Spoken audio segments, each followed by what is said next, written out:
Hello, everyone, and welcome to this very special reunion. We have some very special guests who have not seen each other since high school, 24 years ago, and we're calling them back to the classroom to catch up with them and see what's going on. Some of you may recognize these individuals from a documentary film called Beyond Paradise, and it's be interesting to see what's going on with them. So let's go ahead and introduce our guests here. And if I call your name, let us know you're present and share with us a little bit about what you're doing these days. All right, let's go ahead and start with, is there a Lehua here?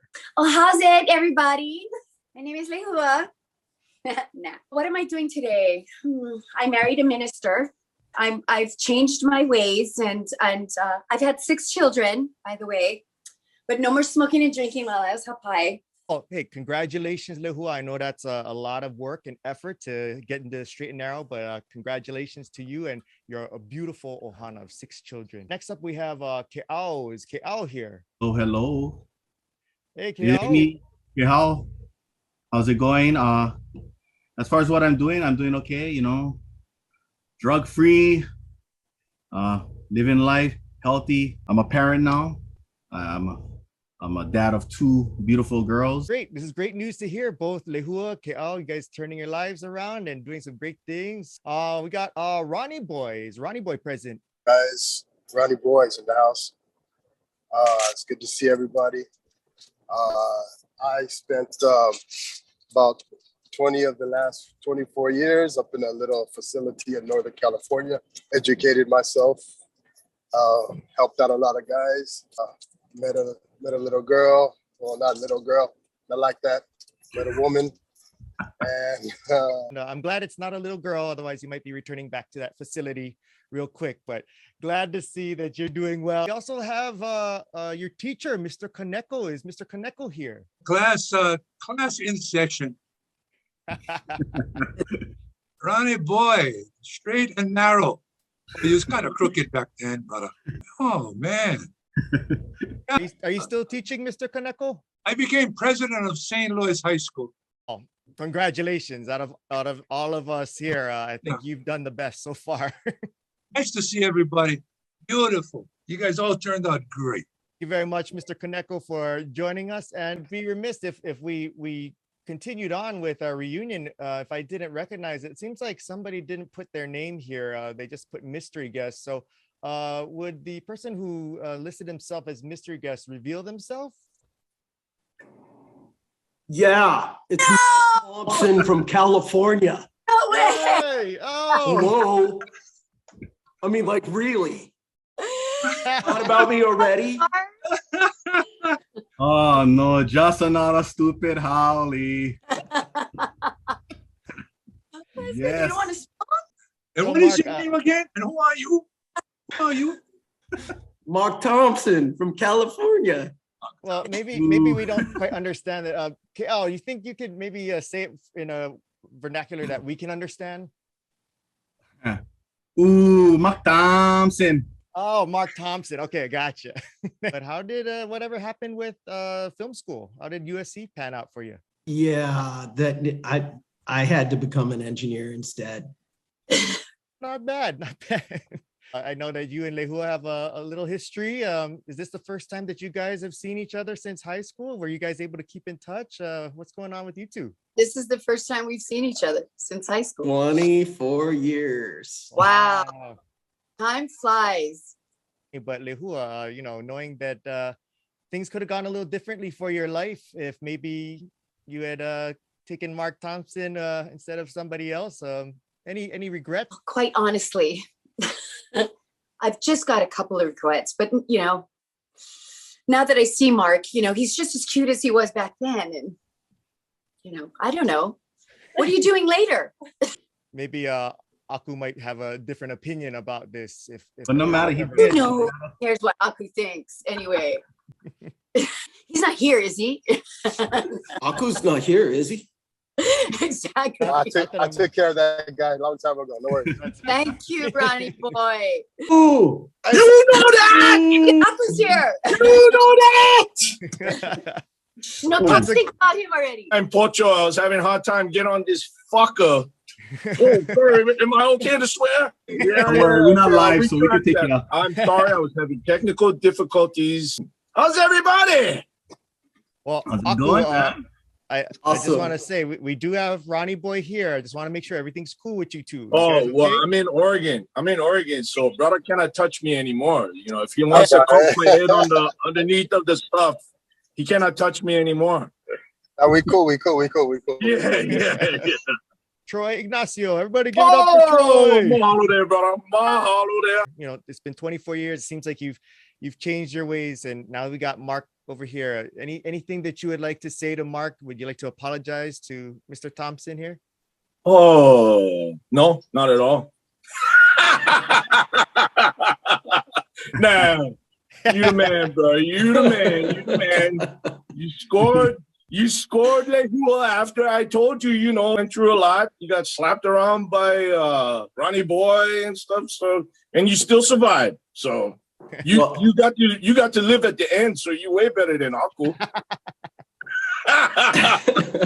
Mark, you know, you and Ronnie had a little rift at some time because maybe your lack of understanding and appreciation of culture and certain places here on Oahu.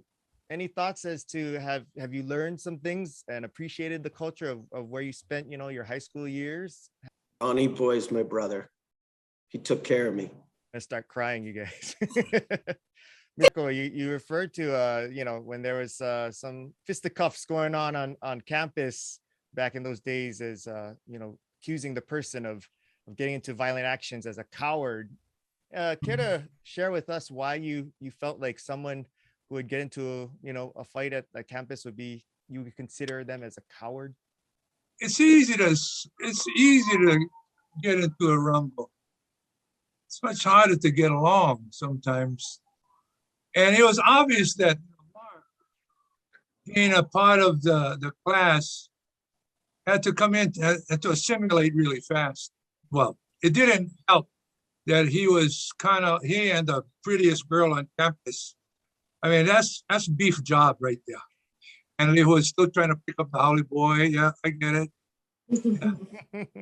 Yeah. As we all know, these are not the actual people. These are characters that these talented individuals played, and these are in fact our wonderful cast from the movie Beyond Paradise, which was not a documentary. It was a fictional movie, but I wanted to take this time to actually introduce the actual people behind these amazing iconic characters in this movie that has just withstood the test of time, and arguably is probably more popular now than it ever was 24 years ago, really. So I know a lot of our fans have been just asking so many questions of, you know, not only what happened during the movie, but they want to know what happened to the characters after. So we'll share with our cast and crew here just some of those questions and catch up with you guys. And for most of you, this is the first time you guys have seen each other in 24 years, legitimately. So first of all, let's go ahead and introduce someone who is integral in making this happen, Mr. Daryl Bonilla, ladies and gentlemen. Keao, Daryl Bonilla. Thank you. Well, actually, this was like something we had talked about. I know me and Lorenzo had spoken about doing some kind of reunion, whether it was like a watch along or something like that. And we reached out to some of the cast members in a group chat to kind of see if they would be interested in, and a lot of them were. So we kind of always had that kind of percolating. But like I said, I posted like a clip because I was filming another movie, and it was just funny because like now I was the Mr. Kaneko, you know, the elder statesman, and then amongst all these young actors, but they all love Beyond Paradise. So we did a recreation of the Mark Thompson scene, and then that kind of got some attention again. And so I reached out with 808 Varo and see if they would be interested in doing something like this, and then reached out to the cast and everybody. And the cool thing was everybody was down and looking forward to it. So here we are, you know, good to see everybody. How hard was it to get reconnected with everybody? Like I imagine that not everybody, like you had their like phone numbers on hand, right? Because yeah, some of them we have, but that's the beauty of like Facebook or Instagram and social media. You can kind of have those connections, and so even so some, like I never see Lehua, Priscilla for a while, but I went down to Big Island to do some stand-up comedy, and she came down with Pancho, and they came and watched, and so we got reconnected and got updated information. So we was able to keep in touch, and everything else was through like Lorenzo and everybody just kind of adding everybody to the group chat that was available and reaching out, so that's kind of how it came aboard, man. The one of the good things about social media, you know what I mean, is like we can do stuff like this and still kind of keep touching everyone. It had been so long, I had to remember what your real names were. Yeah. Well, speaking of real names, you're talking about Lorenzo. So Ronnie Boy, aka Lorenzo Callender. Lorenzo, why was this important to you to, talk with Daryl and try to make this reunion happen? What was so integral to your desire to make this happen? You know what? Beyond Paradise was such a huge part of my life. First of all, thank you to David for giving us all this opportunity. Beyond Paradise was the last thing I did as an actor before moving to LA. It opened so many doors to me, and we just had so much fun. We had so much fun, and we worked really hard.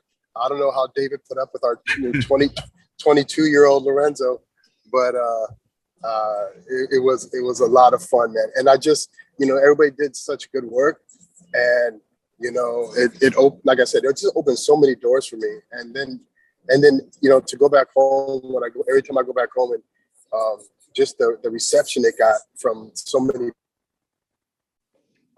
iconic for me, and it's a character for me. Ronnie Boy was a character. It's the exact same kind of character I always would love to play. You know what I mean? That guy who's people think he's messed up or bad or angry, but really has a heart of gold. You know what I mean? That's such the character that David and the writers put together was great, man. So I have so much love for Beyond Paradise. I couldn't wait to see everybody. In watching you portray that character, Ronnie Boy, it just seems so like natural. How close was Lorenzo actually to the character of Ronnie Boy? Not really close. I mean, I was never really a tough guy. I didn't go around beating people up. You know what I mean? I didn't, I didn't come from an abusive household, but the one thing I really did connect with was friendship, because I do have that, and I understand friendship, and I've always had that, especially growing up on Hawaii, with my cousins and stuff. It's like, we still to this day, we have that strong connection. So I can understand that. You know what I mean? That to me, that was the part of it. Like, no matter what, Ronnie Boy didn't say a whole lot, but his heart was there, and his love for his friends was there. So I could really connect with that. That's awesome. Well, speaking of connecting with characters, I think it'd be appropriate that we introduce Lehua, aka Priscilla Basque. Lehua, or Priscilla, you've actually had difficulty in real life where people don't realize that you actually were just playing a character and actually we're judging you as Lehua out in the grocery store. Can you share with us a little bit about what life was like for you after Beyond Paradise came out? Yeah, it was really interesting. Very interesting. Here on the Big Island, we still, at each high school here, especially in Kona, they still play Beyond Paradise for their social studies class. So I still have, kids coming up to me on the daily saying, "Hey, you're the lady from the movie, right? You're the lady from the movie." And, most of the time I'm like, not looking my best. You know what I'm saying? I'm a beekeeper now, and I'm dirty, I'm hardworking, I'm always hot and sweaty. And so people coming up to me constantly doing the, "Hey, aren't you the lady from the movie? Aren't you Lehua?" People will say, "Hey, bring me one beer, bring one for my friend too," or just imitate the lines. And I'm like, okay, yeah.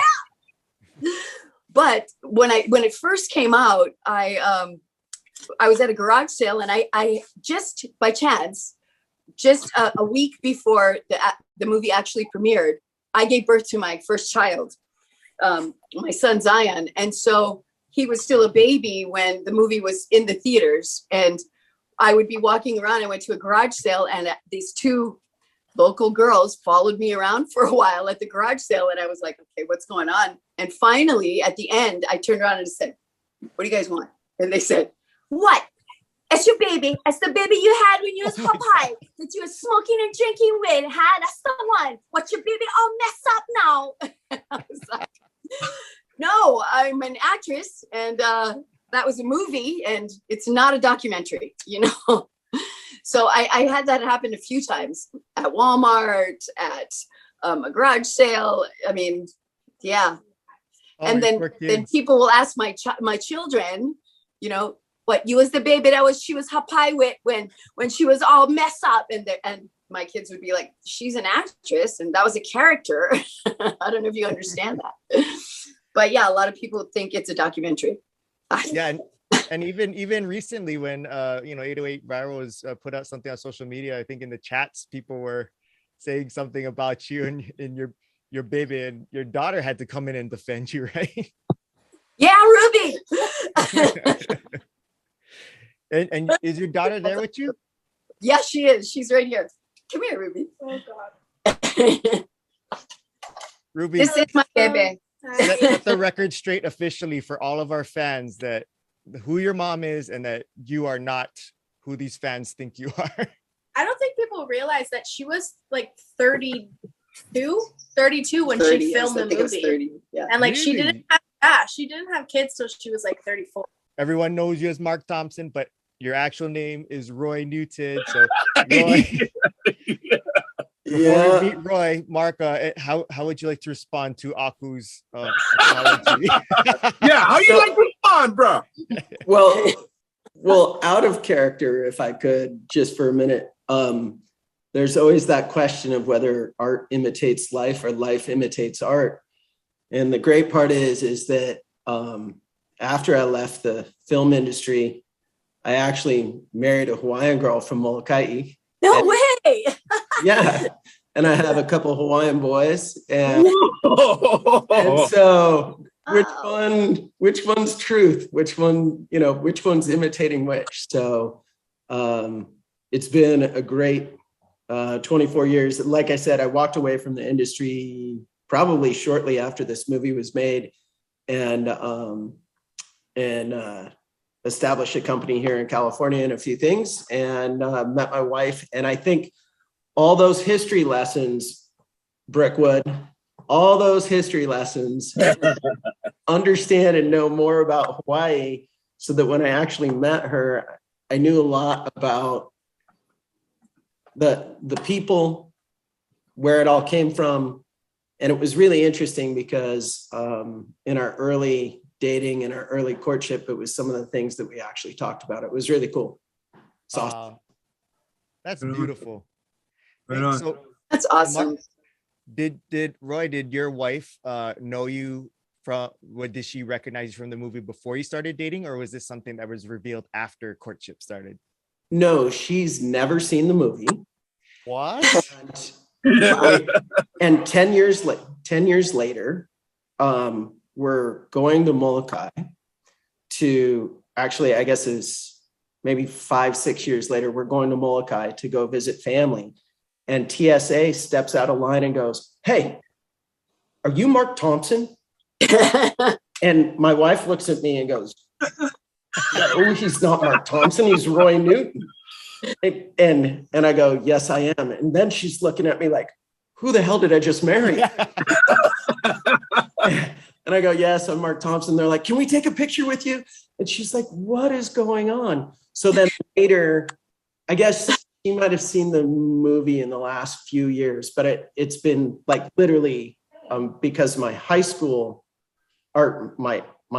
kids, they basically found the movie themselves because I never told them about it.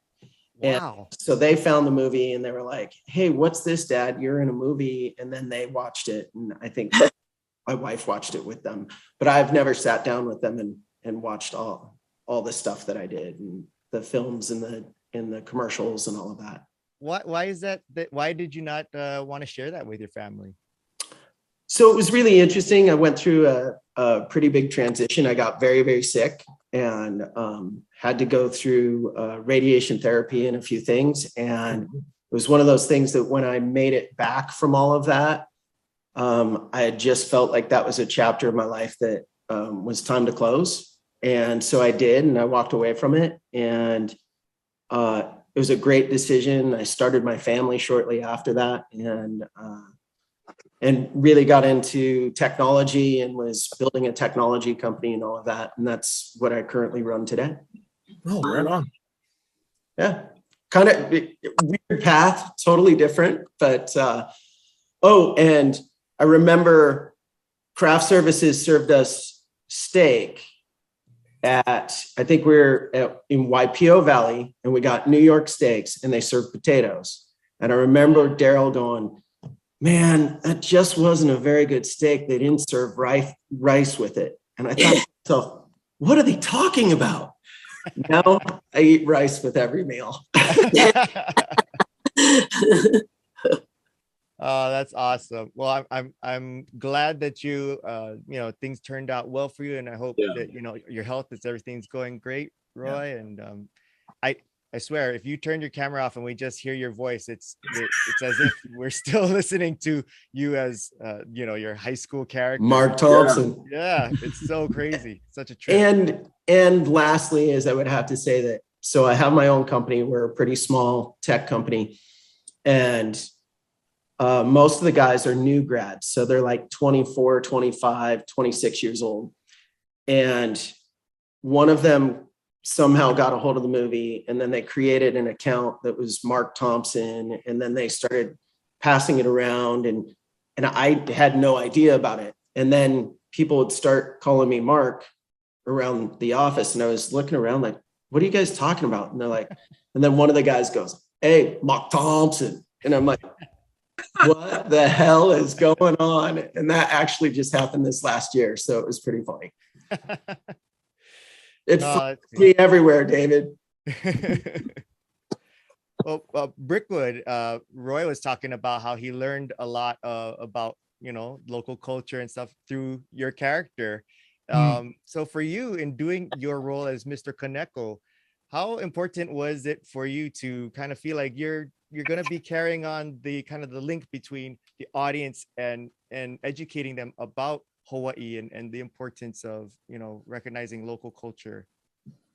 Well, the mere fact that Roy married a local gal and then has assimilated into the culture, this is like Return to Paradise 2. I mean, this is really something. David, you got to bear that in mind, that it's all about timing, right? And you may want to think about a sequel, something to that effect.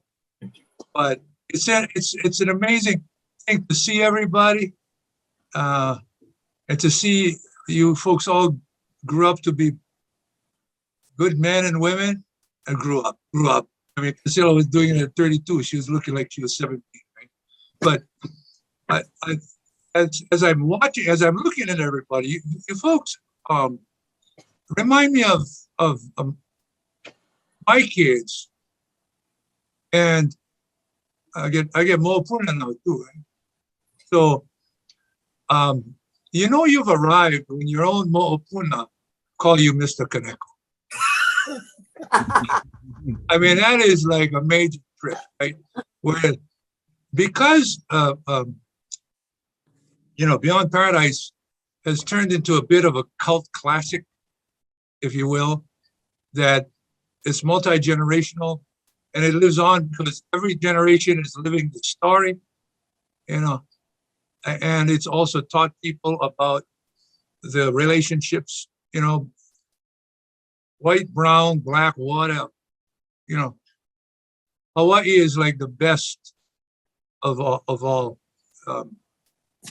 because we are what we were acting, in a sense. I mean, not that we take on the persona in our personal lives, but we are, what we were meant to speak to, right? I mean, so I agree with that. it's interesting because I remember sitting down to lunch with you, and you would teach me more about the culture and what it meant. And I remember sitting down to lunch with David, and David would talk about, kapu and what that meant. And that was a particular era, and going through all the history of all the things that went on. And like, it's such a rich culture. There's so much to it. And it was one of the things that I learned also with my boys when they were young, is like, for me to just get out of the way and let the uncles and the cousins just show them the way of the land, show them the way of the islands. It was truly an inspiring thing. And I really remember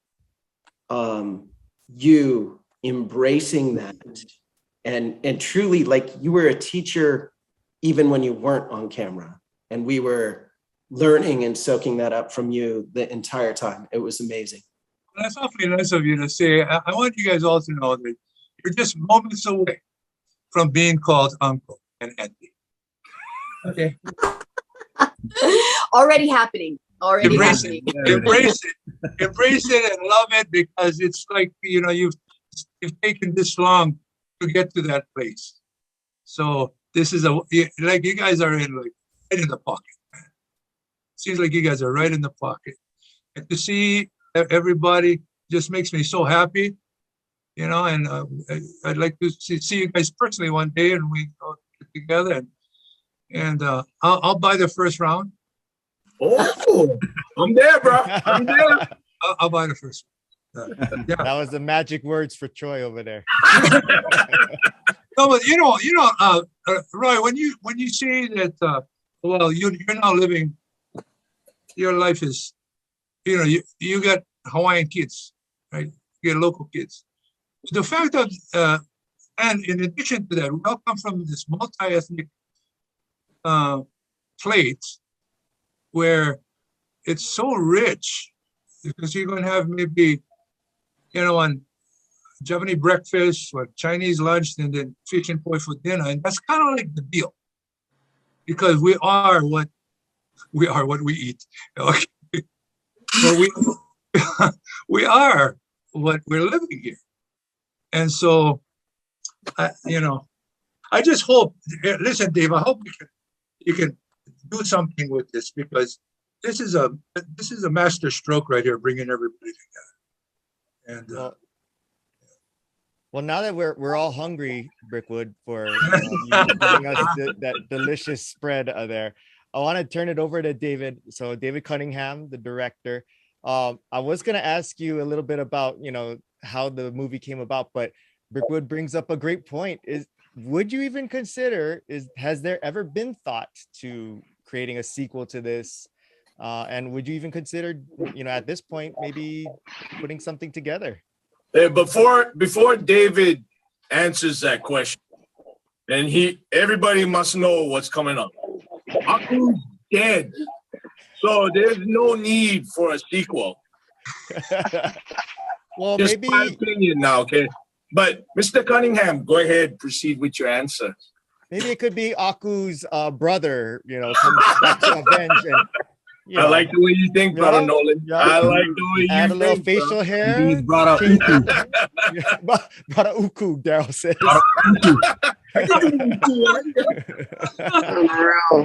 Unreal.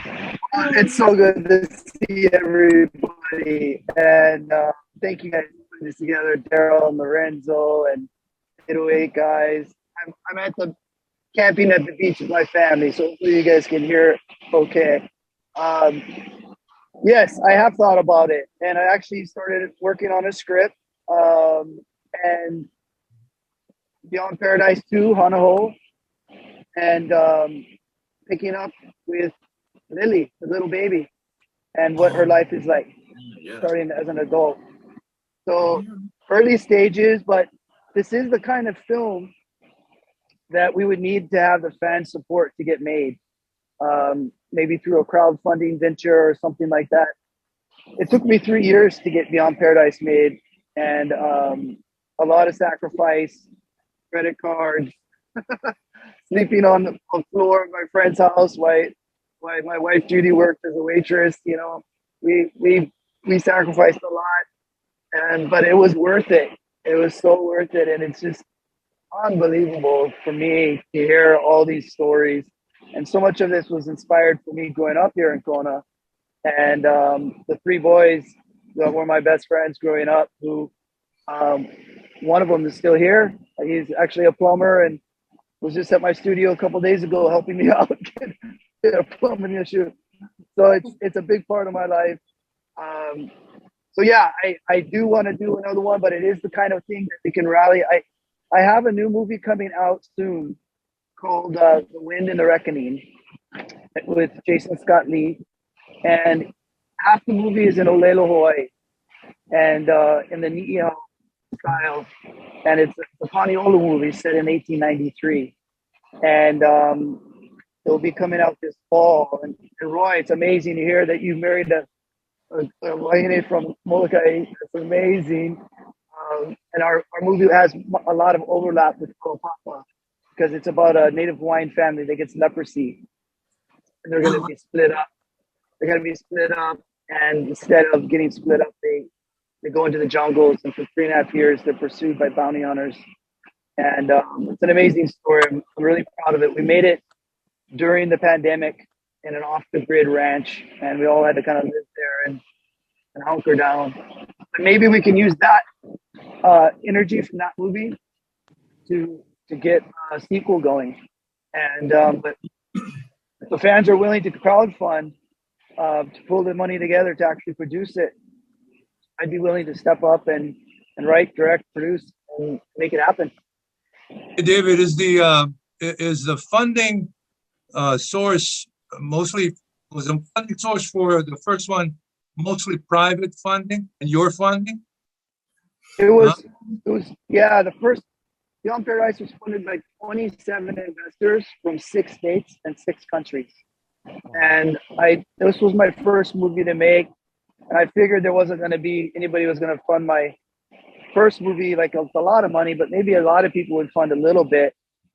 So I went around the world with credit cards and just would ask anybody, pitch anybody, and pieced it all together. And so that was quite the experience. And then even distribution, we had to raise money for distribution. And, we were out there on the streets, flyers and making it all happen. And fortunately, people showed up and we ran for months in theaters. And I'm sort of like you guys, I just finished my 10th movie, but here in Hawaii, they don't care about that. They just care about Beyond Paradise. And it's hilarious because I'm at Pine Trees right now and we'd be out surfing and somebody would drop in and they're like, "Hey, don't be a Mark Thompson." I just start laughing. Oh. It's hilarious. So yeah, I think that we definitely tapped into something. And I was a clueless filmmaker, all I was good at was just not stopping. And this cast was awesome to work with. And I think we all believed it, we all got it and understood it. And I think that's what resonated with people. It'd be so fun to do another one. And yeah, see what happens. I got a question into that. Have you after I finished, I did some political, I'm a politician, right? So I went and I did a decade in the state Senate.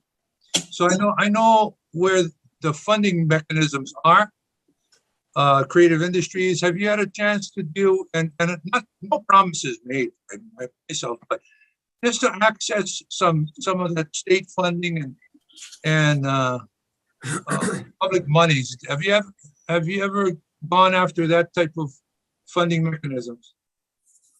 I did, we built a little studio here in Kona and with a public-private partnership with the state and county and a group of private investors that I put together. And we made 4 movies. And yeah, this one that I mentioned to you is one of them coming out of that. But it's tricky. I mean, you know better than me, Brickwood government money is tricky and it requires a lot of hoops. But yeah, I mean, if we can rally the fans You know, that's the way a lot of great projects get made. Everybody kick in $20 and we can make a movie. And yeah.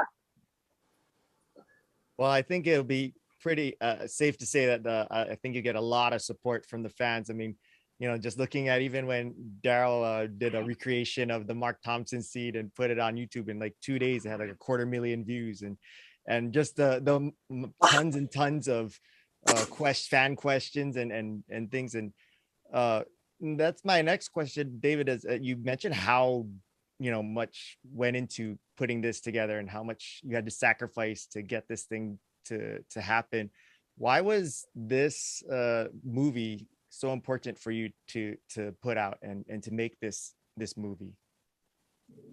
Well, I grew up here in Kona, and I didn't know anybody in the film industry ever, and I wanted to be a filmmaker, and I didn't know how that happened.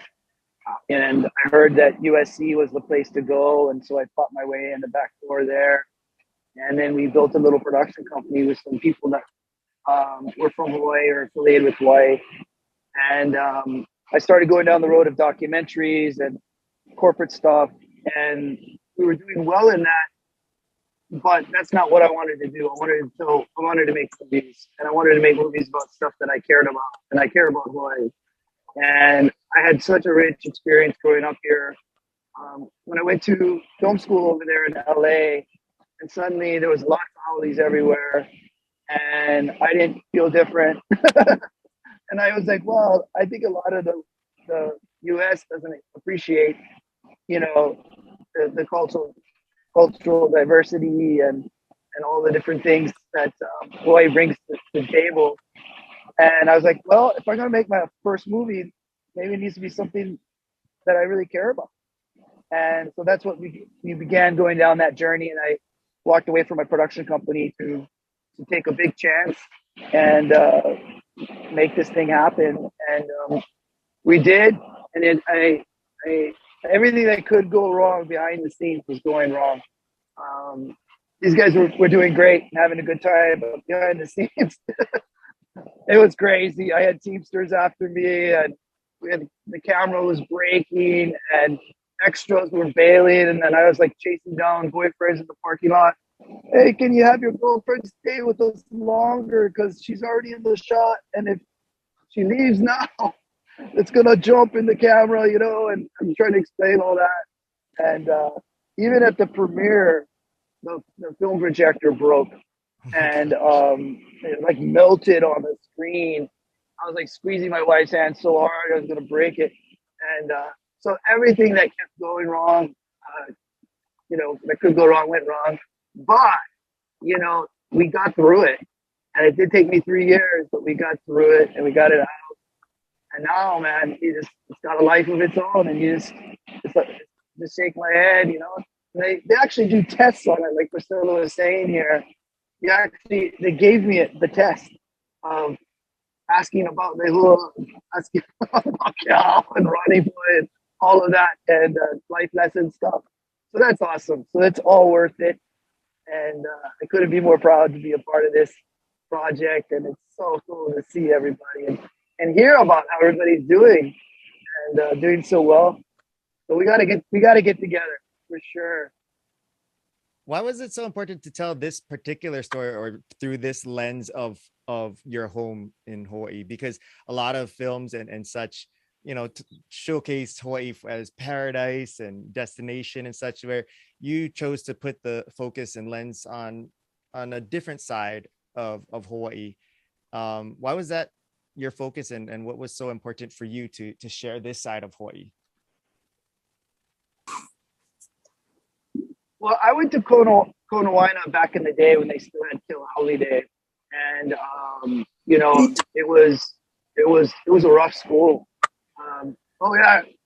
Priscilla wasn't Holiday, so not so rough. You mean they no longer have Kill Holiday? Priscilla, ask your daughter. Yeah, so but at the same time, I had these three Hawaiian friends that came around me and took care of me. And, Lorenzo was talking earlier about friendship. And I experienced that at a deep level. And those friends went on to be in my wedding and are still good friends of mine to this day. And I just so appreciated loyalty. I feel like that's a trait that I really value. And that's what I wanted to see on screen. And even though people come from different backgrounds and can be rough, there's still that deep loyalty and friendship. And yeah, just, you know, the whole concept of aloha, it kind of gives this touristy gloss to it around the world.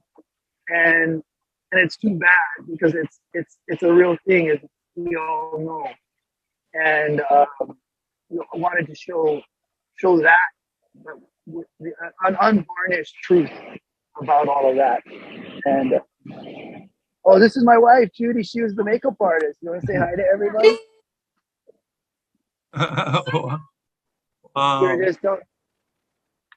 Judy did the makeup. Sprayed on. Judy made me look fabulous in the movie. Without Judy, I would have been hammered. So you made her look fabulous. Oh, she looked fabulous. And you put blood all over Aku. Yeah, so in some ways, she made me look fabulous. Oh yeah! You guys know the hippie that got killed? Judy just worked with him on another show. Okay, another movie. Yeah, so it's hilarious. But Judy's gone on to do a whole bunch of movies. We've done movies around the world together, and she's a visual effects makeup artist now. And my kids are following in our footsteps, so we're making movies as a family. So it all started with Beyond Paradise. That's awesome. And then maybe they'll be coming on for the sequel of Beyond Paradise, right? Yeah, that's about the sequel. Hey, you know, I know we're leading in Dave on a sequel, but also as we're talking, and like Troy's away, and whomever, I don't know where Roy, you live in Hawaii or you live away? You live? I'm in Southern Cal. In Southern Cal. We come to Hawaii every year. Okay, so see the diaspora is real. You know, I mean, the I got three of my 5 kids live away. One is in Seattle, one's in Vegas, one's in Arizona. One of their connections to home, ironically, is this story, Beyond Paradise, because they know that that's the real story of what they, you know. And so what I'm trying to get to is that there's this whole community of Hawaii that is not in Hawaii that embraces stories like this, right? Right? I mean, you got to know who the other Hawaiians are, right? And wherever you are. Yeah. I mean, matter of fact, it was pretty funny. There's a Hawaiian food truck, Hina's, that just opened up not too long ago by me. So I went down and I was ordering my food, and then I went on the side and I was just chilling out. Looked like I had another local family that had already ordered it. So they went over there. It's good to see that locals still, you know, supporting locals all the way in the mainland. So, you know, all the family went over to the guy with the food truck, and they're like, "Hey, mahalo, that was good. It was good." And so I heard the brother go, "Hey, you guys from Big Island, huh?" And they're like, yeah. So, you know, I was just sitting on the side, and I looked, and he turns to me and he goes, "You guys don't recognize him?" And I was just like, "Oh, nah." And then at first they were like, no. And then he was like, "Yeah, you never seen Beyond Paradise? That's your island."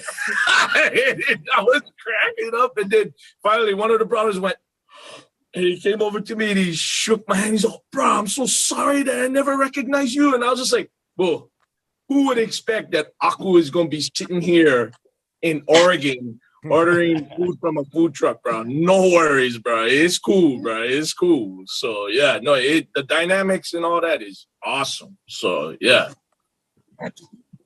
Yeah, Hawaiian doesn't go by that Tutu doesn't end up grabbing them and saying, "Hey, come on over to my house." There's definitely that Ohana culture here that, you know, if you're a Hawaiian, you're part of a bigger thing, right? And that's prevalent throughout our family. And then we're part of a huge family on the island. So pretty much all my uncles and cousins and everybody, they're all over Oahu, Big Island, Maui, Molokai. And so. Well, who you family? Who you family? No. well, the first time I cracked out a little pigeon, the whole family raised their eyebrows and they looked at me and they're like, "Are you making fun of us?" Don't bring out the pigeon, Hollywood. Oh man, you know, so I'm doing this thing called Kupuna Power now, right? Because I'm in that demo, and so it's really well received throughout the state. And so I think I was walking around Windward Mall, and this guy tells me, "Hey, you know my friends, brothers, friends, aunties, uncles, sister." And I playfully said, "Oh yeah." And he goes, "Oh, and your wife is my cousin." I went, "What?" Okay.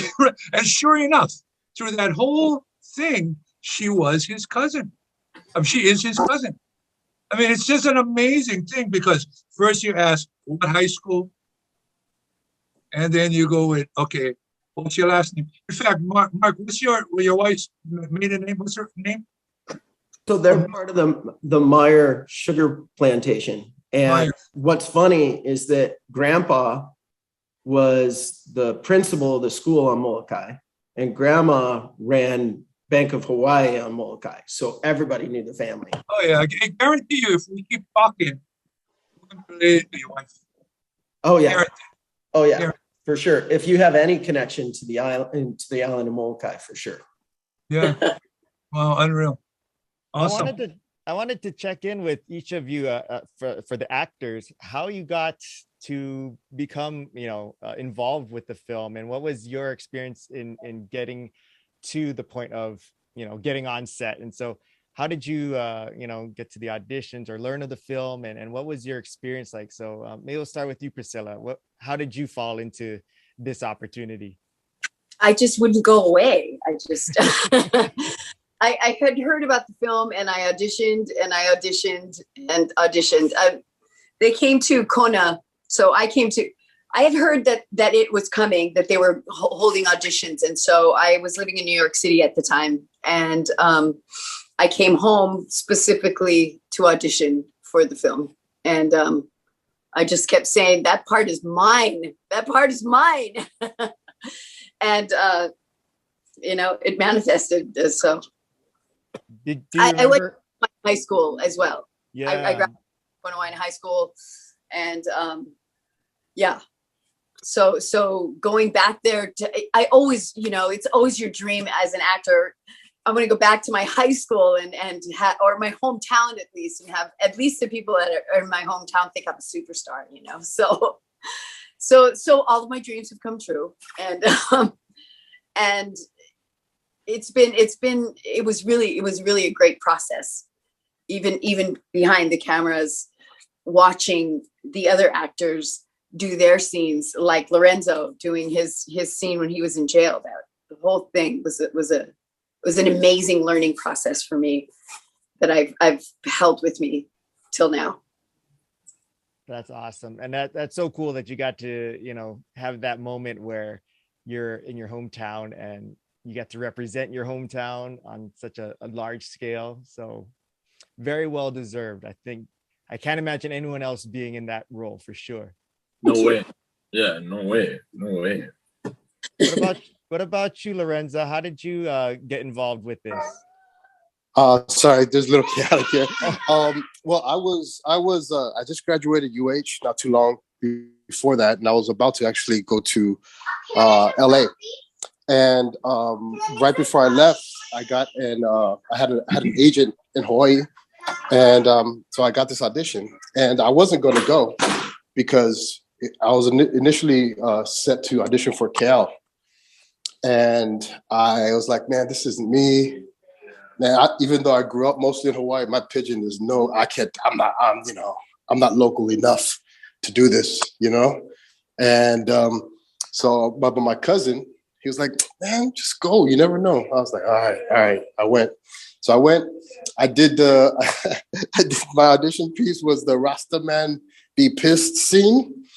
And I wish that audition was still there because that was probably really horrible. So horrible. David was like, nah. You cannot do that. But they did call me back for Ronnie Boy. So yeah, man, it was, yeah. So that's how I got it. I wasn't going to go. I wasn't going to show up. I didn't think I could do it. But we pulled it off, and I just stuck around Daryl as much as I could to, hey, Daryl, how do you say this? Do you remember Lorenzo doing his Rastaman audition? Well, what I remember about Lorenzo, because I went over to a wall to look for more actors, and I remember him coming in, and Lorenzo's a buff guy, and he was wearing rubber slippers. He comes shuffling in, and I almost knew immediately it was like the wrong choice, but I was excited because he actually reminded me of my friend that I based the character on, and who was just kind of a quiet, annoying guy who would blow up if you pushed him too much. But when he wasn't that way, he was gentle, and so I just saw that in Lorenzo immediately. I was so stoked that he walked in the room because, we've been struggling for that role. But for each one of these guys, man, Priscilla's talking about it, and Daryl, you just know, once you see, sometimes you'll see 50 actors, 100 actors for one role. And when the right one comes in the room, you just, Troy too, all these guys, it was just very clear. And the only one we brought from the mainland was Roy, of course. And we kind of dropped them in the deep end. What about you, Daryl? How did you get involved with this film? Mine was, I was rehearsing a play for Kumakua Theater, Othello, with Al Harrington. And we had to rehearse one day at the casting agent's office. And so when I got in, the director introduced me to the casting agent, and the casting agent asked me for my information and said she could use my look. Because at the time I was shaved head, goatee, because I was playing Rodrigo and all this kind of stuff. And so I gave her my information, and then maybe a month later, she called me up to come and read for this movie, which at the time was called Kama'aina, and to come in and read for it. And so I came in, just like Lorenzo, I came in for read for Ronnie Boy and Keao. So for Ronnie Boy, I had the jail scene, and then for Keao, I had the Menehune scene. And so I went in, did the audition. I read Keao first. I did the Menehune scene, and then David then was like, all right, thank you. And that was it. And I was like, whoa, in my head, I'm like, I never get to read for Ronnie Boy. I was like, oh, that's that. And I didn't hear anything. And then a couple weeks went by, and then I got the call that I got the part of Keao. So that's kind of how it came to be, and which was fun because I knew with Keao, both roles was really fun. So either way, it would have been a cool experience. But I knew that if I played Keao, there's an opportunity for me to just kind of play and just kind of go for it and not be scared and just kind of have fun with it. And so that was kind of the thing. So once I got it, I was like, all right, here we go. And what I noticed is for a lot of your guys' scenes, there's so much laughter. How much of that was authentic? You guys just legit had fun and thought everything was just a fun time, or was that all just part of the script? And you guys, as soon as it went cut, you guys just it was a bit of both. I mean, it's in the script where we're having fun, but I think a lot of it was real. Yeah. We just had so much fun, working together and behind the scenes, behind the camera, in front of the camera. So a lot of times when you see us kind of making each other laugh on camera, that's the thing. I remember when we added the Mark Thompson line, and the first time I said it, everybody, all the extras in the class was all trying not to laugh because they didn't want to ruin the take. And so when they said cut, David was like letting them know, like, hey, you guys can totally laugh. And then because they waited till they said cut before they went all laugh. I remember everybody just kind of stifling and holding in their laughs because they wasn't sure if they could or not. And so David let them know, like, oh yeah, you guys can totally laugh. And so then when we did it again, the whole classroom just kind of cracked up. So a lot of that was just us having a lot of fun on camera, you know.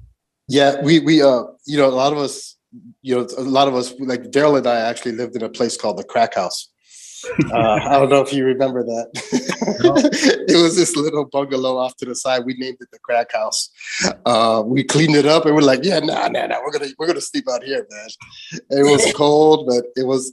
We spent a lot of time together, and a lot of people from Kona too. Like, you know, we met people there, and we hung out when we didn't. You know, a lot of us actually hung out a good deal. Pancho took us to his family. You know, so a lot of that is really genuine. And we got to bond early on because I remember me, Troy, and Lorenzo was the Oahu actors coming in, and we all met at the airport. we all was hanging out early, and we was having a good time. And then we had such a good time that we missed our flight, and so we had to wait for the next flight. So by the time we got in, we had bonded already, and so people thought we knew each other for years when we arrived to the table read, but we had just met at the airport, but we had that time to kind of just get to know each other and just kind of laugh and had a good time, you know. So and then missing the flight, so that was good. Yeah, it was a great start to this momentous occasion. You know what I mean? Wow. We're older now. We're older now. But I mean, it showed on camera. I mean, like, it really did feel like we're just watching the best of friends, legitimately, you know, hanging out. And that's like what I think was so special about this film, is it just felt so authentic, you know, and real. But you mentioned the mark. Oh, sorry, go ahead, Priscilla. I remember watching these guys during filming, and you know, the scenes where they were friends with Mark. They were all, you know, friends, and they all got along. Behind the camera, they were all friends, and they all got along. And then when on the scenes that they were not getting along with Mark, he would be sitting by himself. And it was kind of like that life imitates art thing, you know. It was interesting to watch for sure. You mentioned the Mark Thompson line. So was that directed for you to pronounce it that way, or was that something that you came up with yourself? Because it's such a unique way. Like, I laugh at it all the time, and I don't understand why. It's just like it's a weird line. Yeah, it wasn't in the script. I had just another stupid Howley, and then he said, no, Mark Thompson from California, and that was it. But I remember David had took us to Konawaina maybe a couple of days before we started filming, just to kind of walk around the campus. So it was me, David, Kalani, Lorenzo, and Roy, and just walking around the campus just to get to know it. And then we did a rehearsal of that scene. And so he had us sitting where it was Roy and Lorenzo in front and me and Kalani in the back. And so every time we would run the scene and he would say, no, Mark Thompson from California, all I would do is just to Kalani. I would just lean to Kalani and I'd be like, ooh, Mark Thompson. And Kalani would be cracking up. And so finally Kalani told David, like, Kalani, David, you got to hear what Daryl is saying here. And so he would ask me to repeat it. And I did.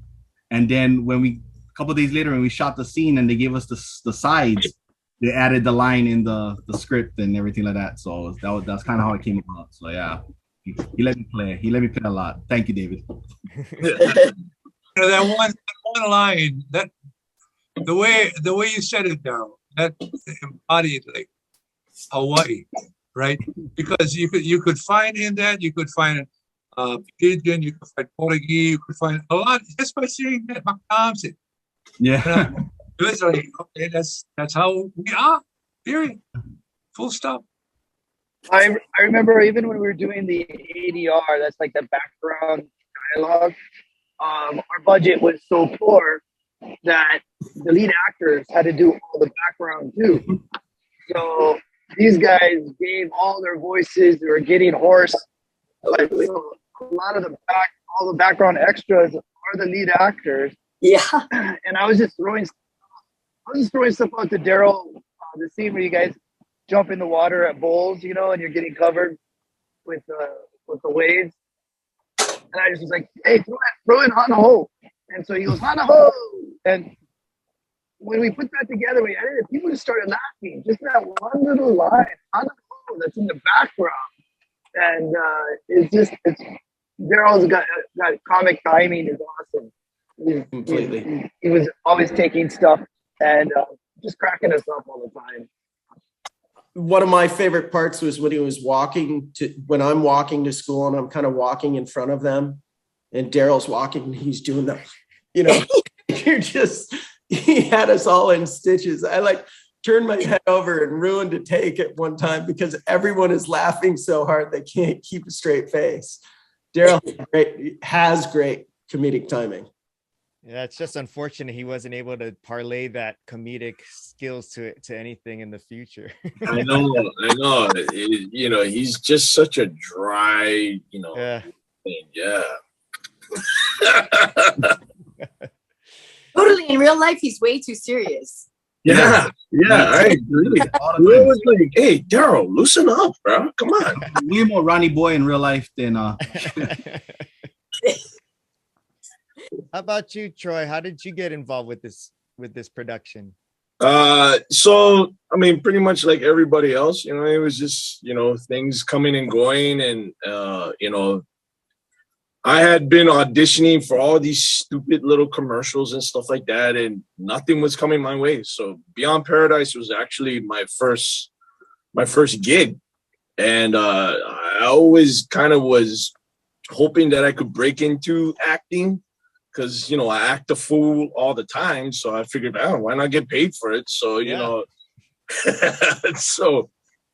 and it was kind of funny because, you know, my wife was Hawai'i. And, you know, I had been working full time at Costco and, you know, still trying to pursue this acting career. And nothing was coming my way. And I kind of had to sit down with myself and the Lord. And I was just like, Lord, if this is meant to be, can I get this thing? Can I get this gig? If not, then I'm not going to do anything anymore. And then when I got it, I was just like, oh, okay, thank you. You know, and it was awesome. But the ironic thing was, so I don't know if how old you are, Brother Nolan, but you look pretty young. So I don't know if you remember the years or the days of people having pagers, but we had pagers at that time. So it was kind of funny. When I got the call that I got it, I was so excited. I paged my mom, I paged my dad, and I paged my wife. And my wife was on her way to doctor visit for the baby. You paged 911. Well, okay, so back in the day, my wife's in the back. She's making sure I say everything correctly. So, but we had a code. I don't know if you guys remember, like if it was emergency 911 when you put on the pager. But we had 711 to make it look like, okay, it's not an emergency, but something I like you, call me back. Right. So first I called my dad. He was at work and he was like, what's up, boy? And I was like, hey, Pepe, I got the part of the movie. And all he was like, hey, you better not quit your job, man. And I was like, what do you mean? He's like, yeah, no. I don't understand this whole acting thing that you're doing. So don't quit your job. Okay, whatever. I call my mom and I say, Ma, I got the part. And she's like, what is this now? And I was like, the movie that I auditioned. She's like, oh, are you going to do it for free or something? It's like, oh, I mean, I don't know, but I got a part. And she was like, oh. So then I called my wife and I did the 711 on the pager.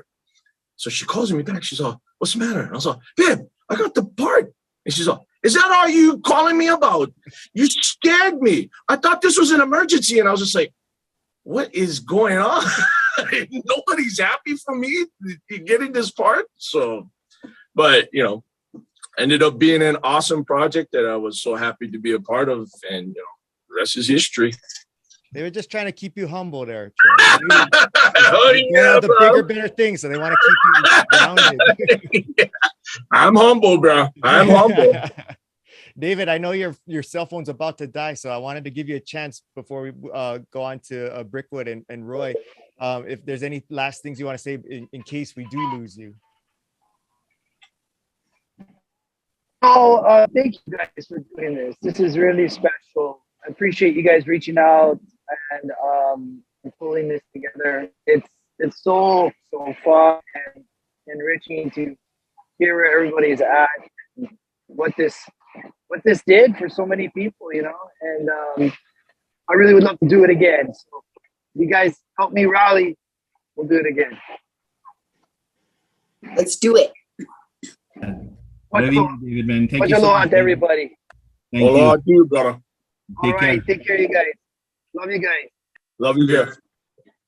Hey, Well- so Roy, I know you're retired, but you know, off of what David said, if you were to bring out the sequel, would you be able to dust off the old cobwebs and jump back in here? Roy, come on, Roy. You gotta do it, bro. You gotta do it, bro. I don't know if my family would let me.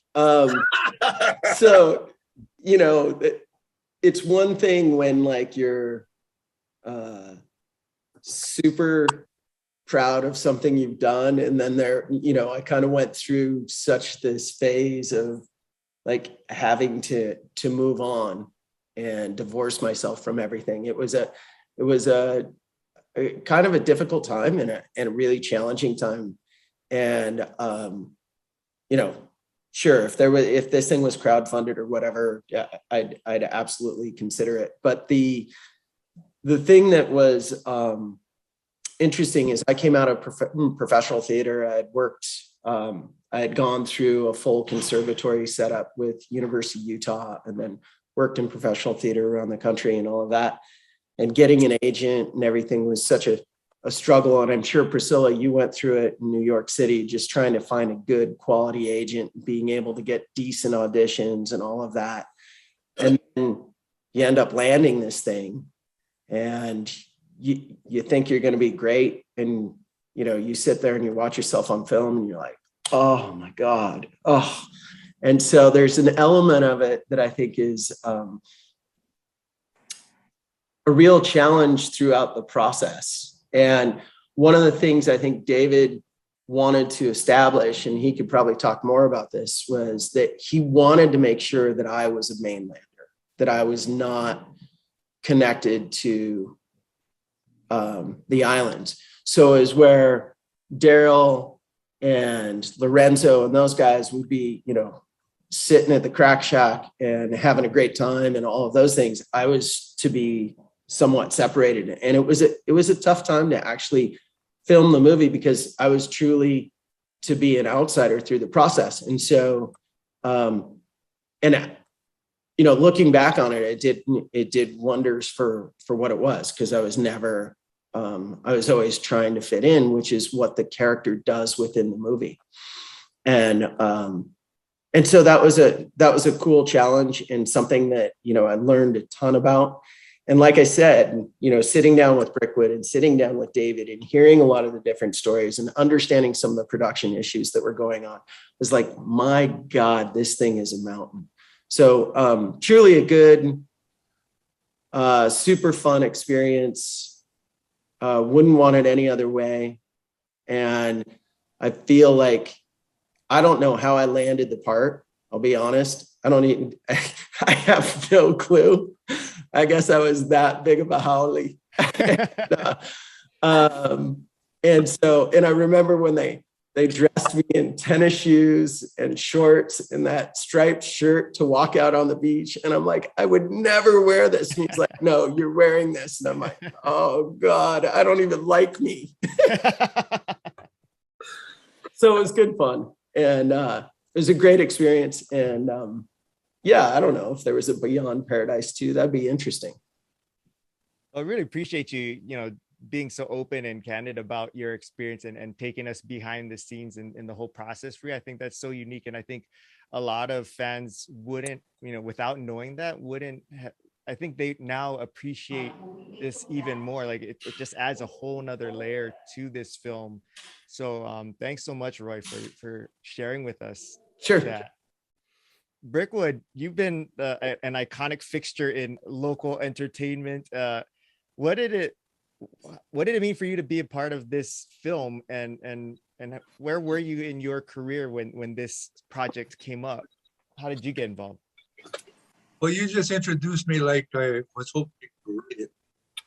But I appreciate just being with everybody. As I recall, you know, I had done parts for. I mean, I wasn't schooled in the arts the way everybody is, but I was blessed enough to be in radio at the time. I'm trying to recall if I was with FM 100 or Hawaiian 105, because we started both of those. Those was with 105. Oh, okay. That's my wife. And I had done the 5-0s. I did some parts for 5-0 and for PI, Magnum, and I think with Jake and the Fat Man. But I mean, they were cameos, just like this one. And my agent, I believe, gave me a call and said, "Do you want to read for something?" I said, "Yeah, sure." You know, so I went down and read it, and it ended up being this. And the reason I feel so blessed about it is because all of you guys did the whole movie. I just came in for the cameo, and it happened to be in that spot that everybody remembers, Mark Thompson. So, like, I mean, I'm writing on this one, but I'm so grateful to be a part of it. And yeah, if it happens, it happens, and if not, it's okay. We've done this one rodeo together, and I just love being here today. So thanks a lot for this opportunity. Well, thanks for being here, Brickwood. And you mentioned that iconic scene, and we actually emailed you, Roy, and Daryl the lines from that scene, and our fans made a special request that you guys reenact this scene. Would that really be something that you three could do for us right here? Yeah, can you toss it up? Is it possible to toss it up there on the screen? So let's see. Our director Dani here. Dani, I have it. If you want me to share my screen, I could do that. Yes, go ahead. I just made you a co-host too to make sure that you have access. Awesome. Okay, so can you guys see this? Yeah. So the scene starts with you, Brickwood, and then I'll scroll down as we go. I'll be your teleprompter for you guys. Okay. Okay, so I'll be the poor man's David here. 3, 2, 1. Ready and action. Uamau ke'ea o ka'aina I kapuni. The life of the land is perpetuated in righteousness. This is. Oh no, sorry. I didn't realize this thing didn't fit in the screen. Okay, let me make it so you could read it. Yeah, come on, sorry. Good thing we're recording this and we can redo it. That's my favorite line from the movie. Yeah. Nolan? We get the whole line? Okay. You guys can read that, okay? Yeah, I can. Okay, so rewind, blah, blah, blah. Magic of editing. All right, and action. Uamau ke'ea o ka'aina I kapuni. The life of the land is perpetuated in righteousness. Now, this is our state motto. What does it mean? Where does it come from? And who are you? Oh, just another stupid Holly. No, Mark Thompson from California. Ooh, Mark Thompson. Well, Mark Thompson from California. Aloha and welcome. And cut. That's a wrap. Yeah. Yay! Awesome. Awesome. It's as if you guys did this before. Oh, Just like the movie. Yeah. Thanks a lot. Wow. Even better. And then, Yeah. and Troy, we actually have this line that people wanted you to reenact. So if you're up to it, if we could call Aku back on here. We see you got your line right up there at top. Okay, let's get in the scene and action. Do you think you're good enough for the local girl like Lehua. No, sorry. Yeah, boo.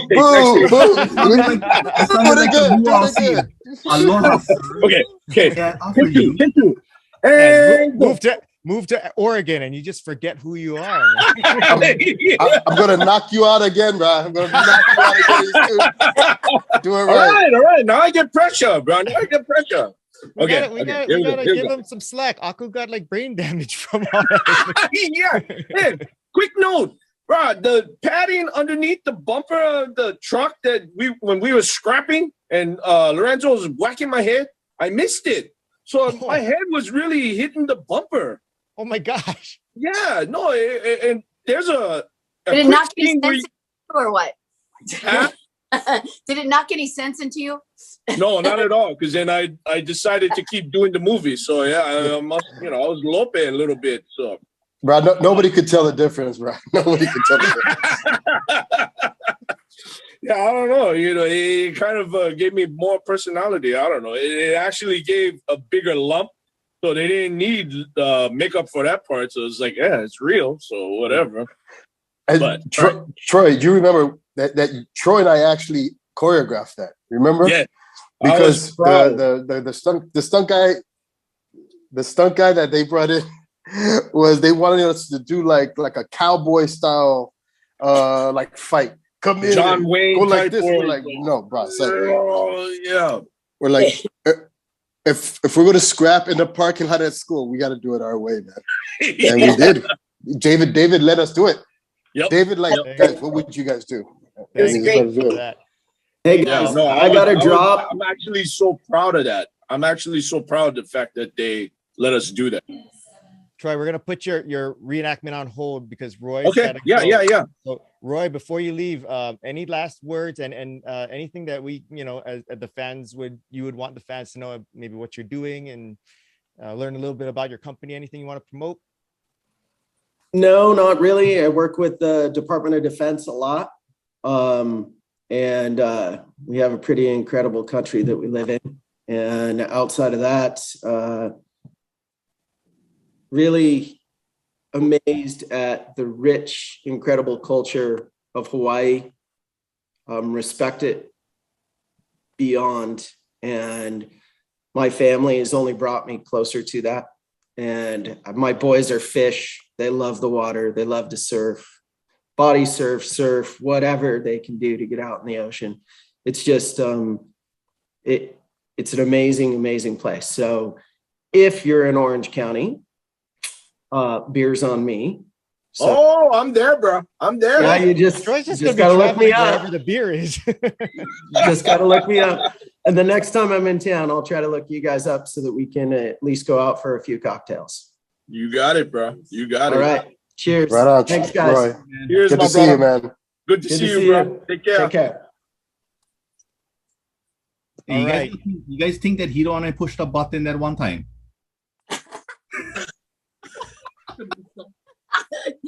Totally. Nah. Okay, Troy, let's get back to your take two of your line here. All right. Sorry, I don't have the bandana anymore, so I have to go with my hairline. But all right, fast kind, so we can move on. All right, okay, ready and action. What? You think you're good enough for a killer local girl like Lehua?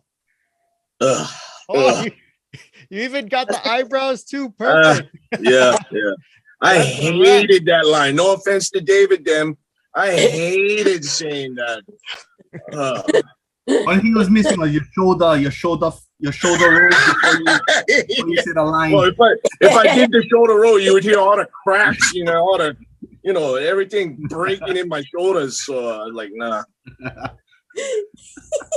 Hey, so we got some fan questions too, and I've been trying to sprinkle them in throughout this interview, but I want to make sure we get to some of them just because our fans have been so awesome and so excited about this. So some of these are legit questions and some of them are fun, but this one, I personally was curious about this too, and this one's for you, Daryl, is when Keao stole that weed plant from the Rasta guy, what kind of plant was that? Because I don't know much about weed, but I don't know. That was not. Yeah, nobody else on the set knew much about weed. Apparently, that was. I remember them giving them to me, and I just laughed. Yeah. And then if you try it, I don't know, like I tried as much as possible to keep that plant out of the shots.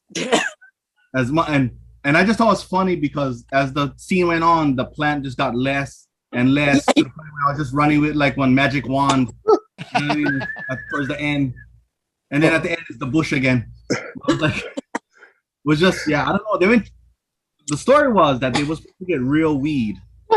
Wow. And they was I mean, supposed to these get guys it were from, like, in so I'm sure you could have found it. Right? Department was going to give us, was going to donate weed from the evidence locker or whatever. And then that fell through. So the prop guy would do his best he could for put something together that could look, as close to, and that's what we got. So it was just one fake plant that they would put together and do the best they could with what. Hey, Daryl, remember the Rasta guy dropping his rifle? After going, and he dropped his rifle. And then the rifle would drop. He's like, you gotta get angry. And he'd just then he'd go, okay, actually, he'd be like, you gotta get more angry. You gotta be angry.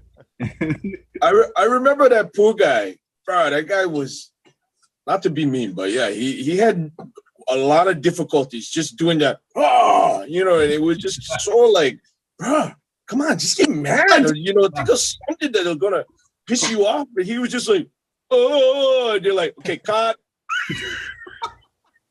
He's a mellow dude in real life. He's just like really no offense to him, bro. I didn't know it, but it was just kind of like, as an actor, you just kind of like, come on, bro, get mad, Well, maybe he would have got more mad if it was the plant would look a little bit more authentic, maybe. Yeah. Well, with that being said, we have a very special guest. But please welcome. No, I'm just kidding. It's okay, my time is over. Kidding. And then the other question they had for you, Daryl, was what song was playing in the truck when Keao was dreaming about the king of the road? I have no idea. I love that song. I would love that song, but because they added it later. So when we filmed it, I was listening to something else. Yeah. And sometimes I was listening to nothing. So like me just bobbing my head was just like to nothing. And so like, I'm so glad it matched pretty good to whatever song they added in. And I love that song, the We Smoke Pa Kalolo. Yeah. That was perfect, that song. I love it. And then, but I have no idea, because I don't even know if it's in the credits. So I have no idea. That would be David would probably know that one. Sorry, but it's a great song. I love it. And if anybody knows you, we had to make sure that we correctly displayed your acumen for staying in rhythm and your dancing prowess. So yes, I'm glad that it did match. Yeah. Okay, Aku or Troy, this one is for you, and I'm pretty sure I know the answer to this, but I want to respect our fans. They asked, did Mark shishi on your shoes when you interrupted him at the urinal? No, he did not. Okay. I'm pretty sure I knew the answer, but right. Because if he did, I would have done more than just grab his face, bro. I would have like put his face into my shoes, like bad boy. I'm glad I'm sure the props department was also happy. Yeah. This one is for you, Brickwood. They asked, can you ask Mr. Kaneko, how did you find out the movie has this cult following an online revival? It went through a couple of chapters. First with my kids, and then when it hit my grandkids, that's kind of when I knew this was really something special, because cult status is like, you try for it, you hope for it, but when it arrives, man, you just kind of like shaking your head going, you got it. I mean, my grandkids know that I was talking in a classroom to Thompson. I mean, because they're the ones telling me. So I guess, for everybody, and I'm going to jump after this too, but we're blessed. So I hope I see you guys all again on set. Before Brickwood goes, I just want to thank Brickwood because I spent a summer semester of law school at UH, and I was writing a paper, and it was had to do with like law and Hawaii, and Brickwood was gracious enough to allow me to interview him for my final paper. So thank you, Brickwood. Sure, brother. Okay, you guys, I'm out. Take care. Aloha you. All right, brother. Yeah, Take care, bro. Aloha. Thank you guys for staying on for so long. We'll wrap it up pretty quickly, but if we got a few more minutes, I just have a few more fan questions that I wanted to throw out to you. So Ronnie Boy, fangirls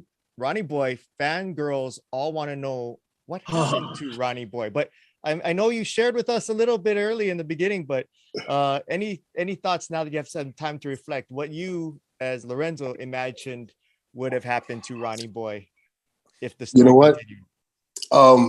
My thing is, Ronnie Boy went to jail, had some tough times, held his own, but really came, I would love to see the character that comes out of jail. Do you know what I mean? Because there's a depth to Ronnie Boy, from the movie. So, I would see him coming out, probably still has his demons, but, there to, there to help, man. I really think, Ronnie Boy has a huge heart, despite going to jail. He is the one at the end that connects with Mark.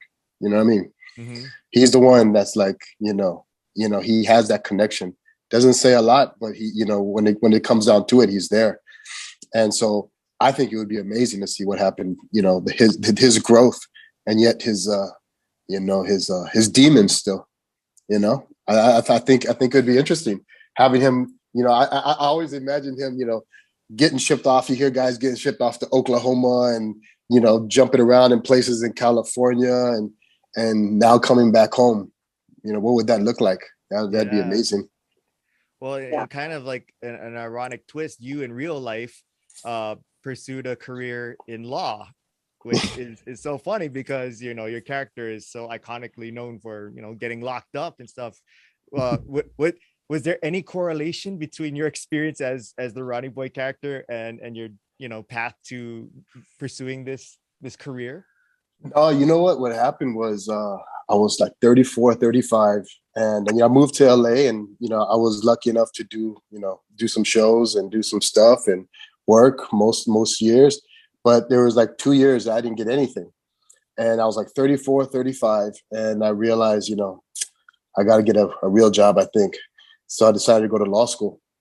And then about 10 years ago, I kind of officially hung up acting and kind of retired.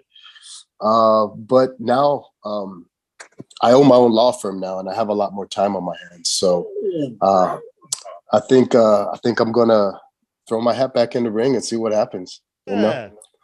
Crazier things have happened. We'll see. I'm not done yet. Awesome. Good for you, my brother. Congratulations on that. Thanks, bro. Well, I assume that of all of us, you probably have the most money then. So you'd be excited that yours will be on Lorenzo as well. No, congratulations, Lorenzo, for real. That's awesome. And I'm excited. I really do hope, and I think I speak for all of the fans too, that we hope to see you back on the screen in some capacity, just because just to hear that this is something that means something to you, and we got something from your performances. So to know that it's something that might be something of interest for you, that would be just such a blessing for all of us to know that we can have you back up there again. Yeah, man, it was so much fun, and that character for me has been like the exact type of character I would love to play. You know what I mean? Ronnie Boy was perfect for me, and yeah, man, I'm acting is hey, being a lawyer, it's a job. You know what I mean? Acting is where my heart is always. So I'm not done. Priscilla, you kind of dropped the bombshell here earlier, saying that when you're playing this 17, 18-year-old character, you're actually in your 30s already, like 33 or 32, you said? I was actually 30, 31 or 30. Yeah, I started having kids shortly after that at about 33. Wow. what was it difficult for you to kind of like that, being 12 years removed from high school time for you? Was it hard to go back into, get into this character? Well, Lehua was kind of cool in high school. So it was a whole new experience for me because I was extremely a dork in high school. No way. Yeah, I wasn't cute or funny well, I thought it was funny, but most people didn't. And I was, kind of a dorky kid in high school. And, I didn't have very many friends. I was kind of most of my friends were the Howley kids in school. Wow. I was constantly sticking up for them. So, I mean, it was a whole different high school experience for me, which was really cool to have. But was it a stretch? Not really. Not really. I mean, I was a lot more controlled than I was in high school, of course. I cared about how I looked in the film as opposed to high school. I did not. So yeah, it was a different experience and it wasn't that big of a stretch. Well, it's interesting because you actually went to school in Kona Waiana and so when you were doing the school scenes in the film, did it feel authentic to you? Like, yeah, you might not have been this character in your actual school life, but did you feel like, yeah, this seems pretty familiar to see these kind of characters or, school experiences? I got to play the character that I always wanted to be in high school. And so, yeah, I mean, it was authentic. It was at my high school. We were in the actual classrooms that I went to school in, and we were in the hallways that I used to hang out in. So, I mean, it was pretty authentic. It was comfortable. I knew the place well. Yeah, it was pretty authentic. So I know like Daryl and Lorenzo and them all kind of hung out and things. Who did you hang out with a lot on set and such? And did you form like, good close relationships with? Ronnie Boy. I mean, I hung out with, I liked being there when they were filming scenes that I wasn't in because I got to sit. A lot of times I'd sit right underneath the camera and watch and watch all of them do their acting, which I thought was like phenomenal to me. What great actors! Most of my the people in the film were great actors, and I got to watch that. Hanging out, I hung out with them. I hung out with them mostly when we were on set. We hung out like we were all friends. That's awesome. Well, you mentioned that now you're currently a beekeeper. Is that right? Yeah, I have bees. I keep bees. I have a honey store in Kainaleo. Yeah, I do some property management, but yeah. What did you say? Oh yeah, I'm in my honey store actually right now.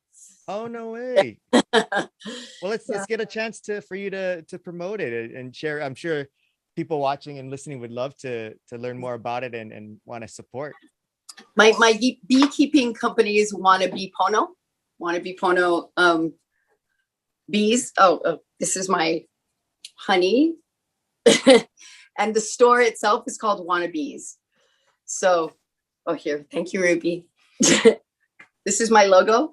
Actually, my daughter created the logo for me. Wow. She talented herself. So yeah, that's my honey. She's like your marketing manager there. She's got you all set going. She came over from Oahu today to help me with this, to like do makeup in my hair. And she's really good. She's usually my talent manager, so I helped her. Oh, good. Now you get to return the favor. Exactly. Well, she should be grateful. No, oh, that's awesome. Well, congratulations, Priscilla, on what sounds like a really awesome business, and maybe we'll see you on the sequel as well. Would you be open to do that? Possibly. Awesome. I'm game. Maybe they'll cast Ruby as Lily. Who knows? Before David went off, I was gonna throw that little seed in there, right? Your daughter, yeah. Yeah. we got it set already. Right? Exactly. Hey, Priscilla, Yeah.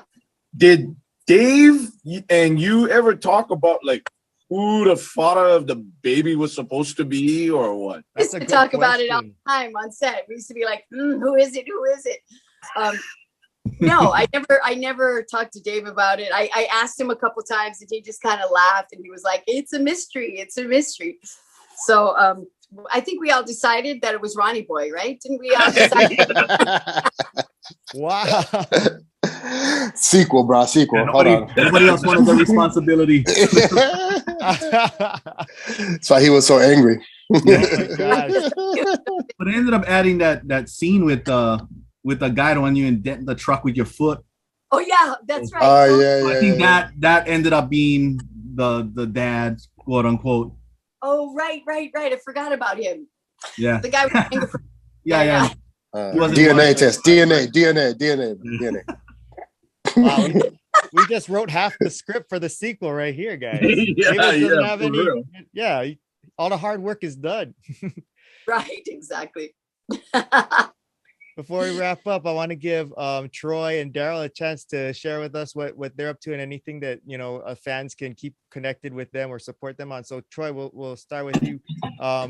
What's going on with you? Anything that we can do to support you? And God bless. I mean, this is about as much a support that I can get. My life is boring now, bro. I'm just a full-time worker, meat cutter at Costco. Yay. And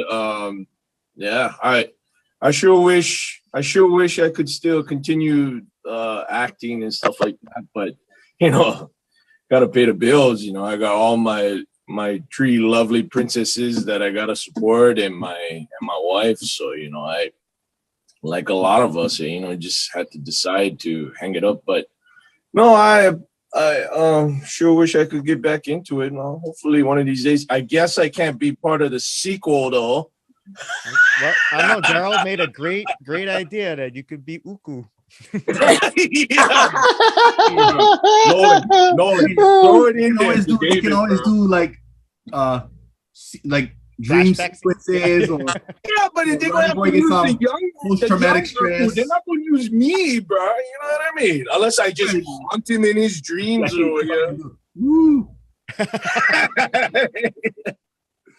But yeah, that's it for me though. Yeah. But I loved being part of this, and I loved all the fans and the support that we got from this and doing this show.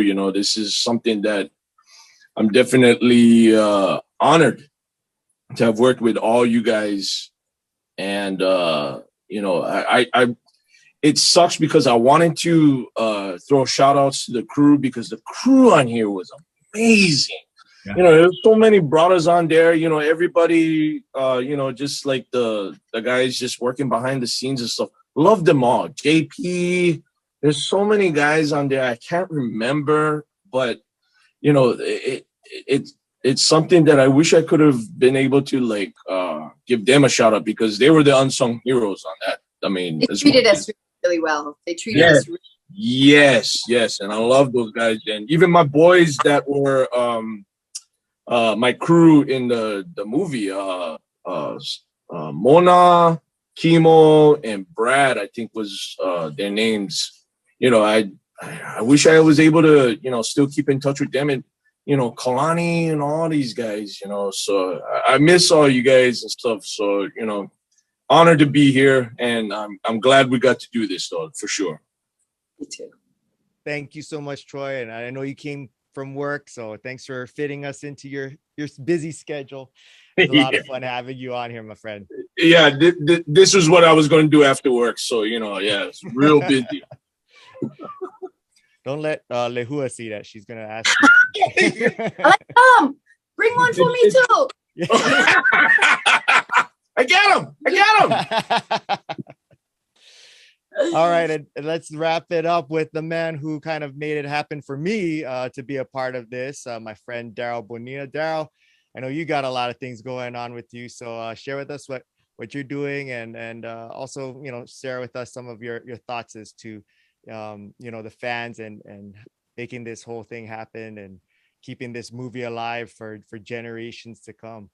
Yeah, no, I just think it's funny because Troy, when he was doing Beyond Paradise, was working at Costco, still yet with the same enthusiasm he's showing right now. Oh, is that what you call it? But that's impressive. I think that's pretty cool, man, that you've been with that company that long, and I hope they're taking good care of you because I know you're a hard worker, my man. So, but another thing about during this pandemic and all this kind of stuff and being homeless, I got watch a lot of movies, and I got to look up like a lot of movies up in Hawaii, and I got to see Troy in like a couple of like little independent Hawaii films and stuff like that. And that's cool, you know what I mean? Because I think we need more of that. And that's, you know what I mean? So when we find those kind of gems is kind of cool. And recently, I got to be a part of a local film that we just filmed here. And that's where I was able to kind of do that scene with one of the young actors and stuff like that. So we wrapped on that. So hopefully that'll come out soon. And I hope people will give that the same kind of, love and stuff that Beyond Paradise got, because it's a pretty good story. And just like when we was the young actors coming up in that movie, you get a lot of these young actors in this movie that's coming up and stuff like that. And so that's been cool. And it's also been cool because they're all fans of Beyond Paradise, so it's kind of cool to be on set with those kids. So that's coming out hopefully in the next year or so. And then of course when I get time, I do my stand-up comedy. You know what I mean? I started doing that. So I got some stuff coming up. I don't know when this airs, but I got some stuff in mid-July at Stand Up Honolulu. I'll be headlining a weekend there. And then I got some shows at the Blue Note in Waikiki. So, and people can always check me out on Instagram. Most of the stuff I post is my shows. So that's pretty much all I'm doing right now is like stand up. And whenever I can do some acting roles, if I get the opportunities, it's not as easy, because that's the thing that sometimes people assume that we in everything, yeah. So like every time you get like when show come down, they go, "Hey, how come you're not on?" Yeah, right. How come you're not on Lost? How come you're not? It's like that's not how it works, We gotta audition. They gotta cast us, and we all know we've got it. I've been casted in Magna PI, and then the thing got cut before I even started filming. So and they brought it back. So hopefully I get a shot at that again. So I just want to work whenever I can. So like. Especially now, I know as we get older, the roles and the type of roles we can play kind of diminishes. So we can only play so many roles now. So, whenever I can get an opportunity to play something like this recent movie I did was a real fun role. I really got to do some fun stuff and with a good group of crew and stuff. So I'm excited to see when that movie comes out. So yeah. Right on, bro. Right on. Yeah, good for you. Hey, get plenty of comedy clubs up here in Oregon, bro. Do your tour, bro. Yeah, no, I definitely gotta start getting out and about. You know what I mean? I think it's time. You know what I mean? Yeah. Before you know what I mean. So I think so. That'll be fun. I would love to bring it someplace new. So for sure. Yeah.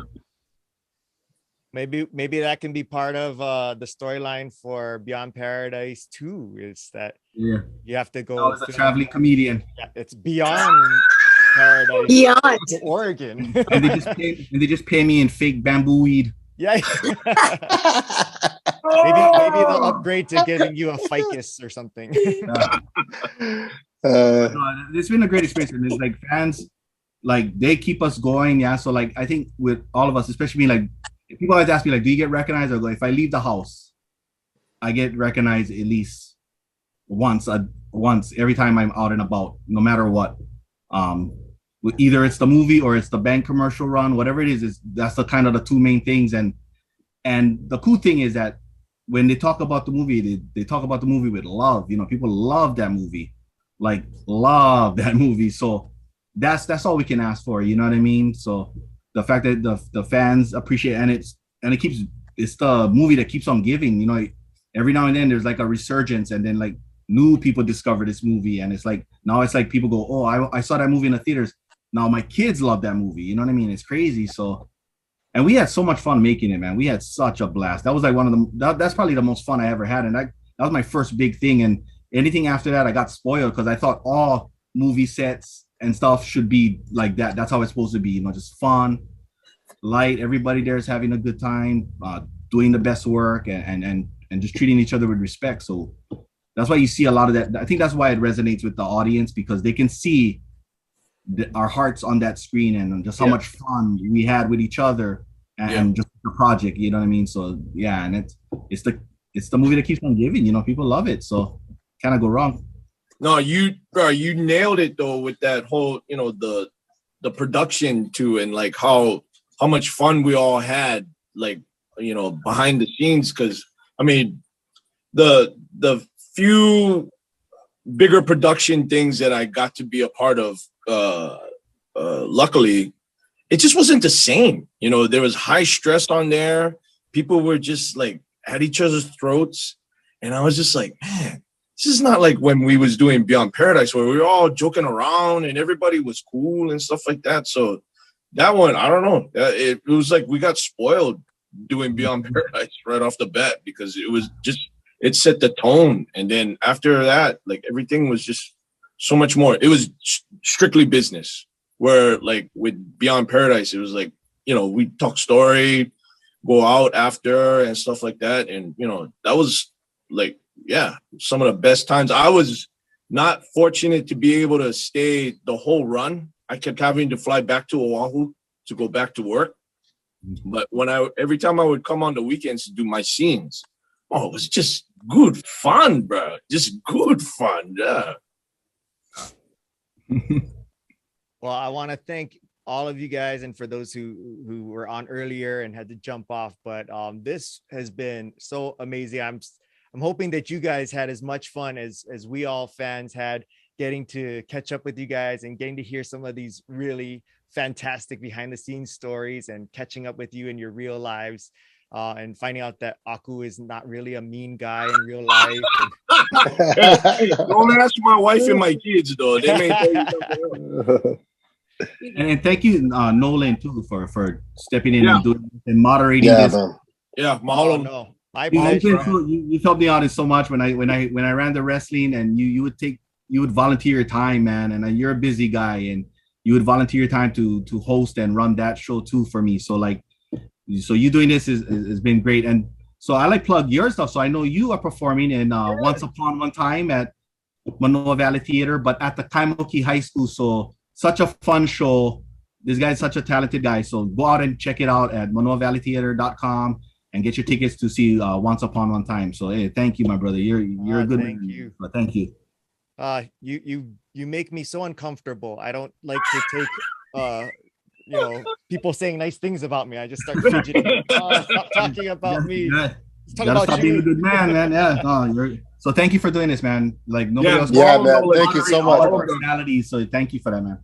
No, this was a huge honor for me, man. This was so much fun. You guys, the only thing that makes me sad is feeling like I missed out not getting to, the way you guys described this whole experience and the vibe that you guys had on that set. It's like, I only wish I could have tasted a little bit of that. It sounds like such a special group of people and such a special project. So thanks for letting us kind of experience it through your guys' stories and your recollections. This is such a treat for us. And we also want to thank all of the 808 Viral fans it's because of you guys that, made this happen, because you guys wanted to see this. Yeah.